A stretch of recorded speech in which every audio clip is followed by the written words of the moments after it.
Hello everyone, Chirag this side and welcome to SQL interview series. तो हम 28 question कर चुके हैं अपनी सीरीज के। इसके ऊपर मैंने एक डेडिकेटेड प्लेलिस्ट बना रखी है अपने चैनल पर, जिसपे मैंने सारे 28 के 28 क्वेश्चन करवा रखे हैं इन डेप्थ एक्सप्लेनेशन के साथ। तो मैं चाहूँगा इस प्लेलिस्ट को आप बुकमार्क कर लो, एंड अगर अभी तक नहीं देखी है तो जाकर देख लो। इंटरव्यू में बहुत हेल्प मिलेगी इस प्लेलिस्ट की मदद से। हमने सारे मेजर क्वेश्चंस इस प्लेलिस्ट में कवर कर रखे हैं। तो आज हम करेंगे अपना 29 क्वेश्चन। Let's get started.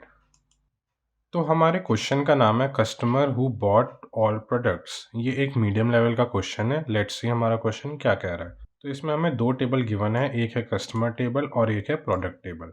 हमें बता रखा है कि कस्टमर टेबल में दो कॉलम गिवन है, दोनों इन डेटा टाइप के हैं, और दिस टेबल में contain duplicate rose. Product key is a foreign की टू द प्रोडक्ट टेबल। इसकी जो प्रोडक्ट की है वो फॉरेन की है प्रोडक्ट टेबल की।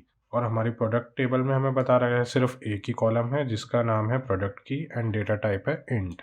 Product key is a primary key for this table. अब हमें करना क्या है वो देख लेते हैं। Write a solution to report the customer IDs from the customer table that bought all the products in the product table. Return the result table in any order. तो इसको एक एग्जाम्पल के साथ समझ लेते हैं ताकि ज़्यादा अच्छे से हमें क्लियर हो। तो ये एक एग्जाम्पल हमें गिवन है जिसमें हमें कस्टमर टेबल गिवन है एंड प्रोडक्ट टेबल गिवन है। तो कस्टमर टेबल अगर हम देखें तो उसमें कस्टमर आईडी है एंड प्रोडक्ट की है। तो कस्टमर आईडी 1 के लिए कौन कौन सी प्रोडक्ट की है, अपनी 5 एंड 6। एक बार 5 है और एक बार 6 है। ऐसे ही अगर हम कस्टमर आईडी 2 देखें तो उसके लिए कौन कौन सी है, ओनली 6, एक ही बार आ रहा है। एंड अगर हम कस्टमर आईडी 3 देखें तो उसके लिए कौन सी है, तो 3 के लिए है अपनी 5,6, क्योंकि 5 है एक बार हमें दिख रहा है और 6 है। अब हमें क्या करना है, अपनी दूसरी टेबल में देखना है कि कौन कौन सी प्रोडक्ट की गिवन है। तो दूसरी टेबल में 5 और 6 प्रोडक्ट की गिवन है हमें। तो हमें ये चेक करना है इस क्वेश्चन में कि 5 और 6 कौन सी कस्टमर आईडी ने बाय किया है। तो 5 और 6 बाय किया अपना 1 ने एंड 3 ने। तो हम आउटपुट में रिटर्न करवा देंगे अपना 1 एंड 3।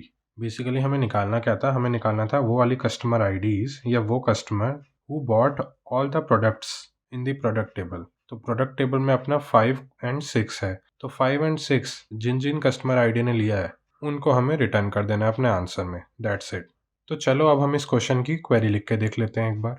तो चलो अब हम इसकी क्वेरी लिख लेते हैं। तो इसको करने के बहुत सारे तरीके हो सकते हैं। हम इसको जॉइन के थ्रू भी कर सकते हैं, हम इसको सब क्वेरी के थ्रू भी कर सकते हैं। तो मैं यहाँ पे करूँगा सब क्वेरी के तरीके से। तो अगर आप किसी और वे से भी करते हैं तो उसको कमेंट सेक्शन में ज़रूर मेंशन कर देना, बाकियों की भी हेल्प हो जाएगी। तो अब हम अपनी क्वेरी लिख लेते हैं। तो सबसे पहले हम अपनी टेबल को सेलेक्ट करते हैं। तो मैं लिखूंगा फ्रॉम, क्या नाम है अपनी टेबल का, कस्टमर। अब हमें सेलेक्ट क्या करना था, हमें सेलेक्ट करनी थी अपनी कस्टमर आईडी। तो मैं लिखूंगा सेलेक्ट कस्टमर आईडी। फिर हमें ग्रुप बाय करना है किसके बेस पर, अपनी कस्टमर आईडी के बेस पर।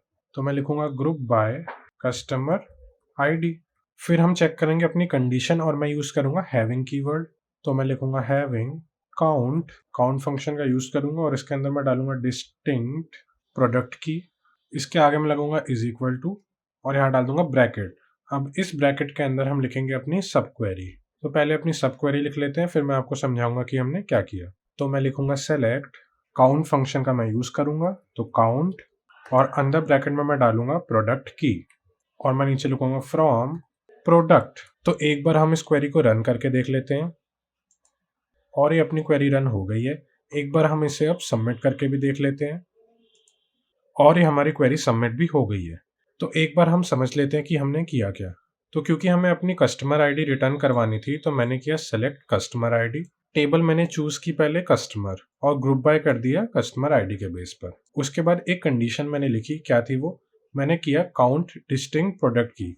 जो इसमें मैंने डिस्टिंक्ट प्रोडक्ट की काउंट की है ना, वो कस्टमर टेबल से की है। यानी हर कस्टमर आईडी की डिस्टिंक्ट प्रोडक्ट की मैंने काउंट की। जैसे कि मैंने एक्सप्लेनेशन के समय समझाया था कि 1 का क्या है 5,6, ऐसे ऐसे करके हर कस्टमर आईडी की मैंने डिस्टिंक्ट प्रोडक्ट की काउंट की। उसको मैंने इक्वेट किया अपनी सब क्वेरी के साथ। अब मेरी सब क्वेरी क्या रिटर्न कर रही है, मेरी सब क्वेरी रिटर्न कर रही है काउंट ऑफ प्रोडक्ट की, लेकिन प्रोडक्ट टेबल की प्रोडक्ट की। इन सिंपल वर्ड्स मैंने डिस्टिंक्ट प्रोडक्ट की ऑफ कस्टमर टेबल को इक्वेट कर दिया प्रोडक्ट की ऑफ प्रोडक्ट टेबल के काउंट से। अगर दोनों का काउंट इक्वल आ गया तो इसका मतलब ये होगा कि उस कस्टमर आईडी ने उस पर्टिकुलर प्रोडक्ट की को बाय किया है, और हमारी क्वेरी रन हो जाएगी। तो इसी के साथ हमने अपना 29th क्वेश्चन भी कर लिया फिनिश। अगर आपको कोई भी डाउट है तो आप कमेंट सेक्शन में ज़रूर पूछना एंड वीडियो अच्छी लगी हो तो लाइक ज़रूर करना। अब हम मिलते हैं अपनी अगली वीडियो में एक नए सवाल के साथ, तब तक के लिए गुड बाय।